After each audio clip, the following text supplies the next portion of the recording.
C'est la fin des inondations, fin des orages. Ces inondations qui ont touché le sud-ouest et en particulier le Béarn. Places submergées, vitrines éventrées, maisons évacuées. Image ici cette nuit de la commune de Peyrehorade. C'est dans les Landes. Peyrehorade, victime de ce qu'on appelle l'onde de crue de l'Adour qui a fait monter donc l'eau dans la commune après avoir envahi celle de Salis de Béarn. Julien Migaud-Muller. La petite ville de Salis de Béarn, coupée du monde. Les routes, les champs sont littéralement isolés. Sur ces images filmées par le drone BFM TV, seuls quelques cimes d'arbres restent visibles.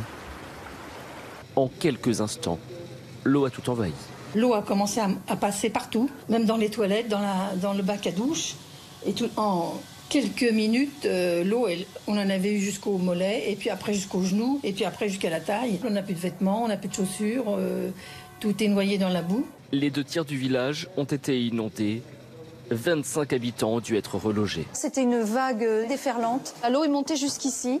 Et à la porte d'entrée à l'extérieur, elle est montée jusqu'à 1,65 m. La boue et l'eau n'ont également laissé aucun répit aux habitants de Peyrehorade dans les Landes. Près de 300 habitants ont été évacués. Le niveau de l'eau a atteint hier 5,60 m.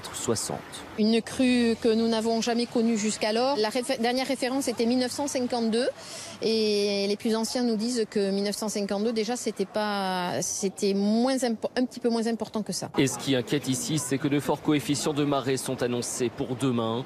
La décrue, déjà amorcée, devrait donc être plus lente que prévu.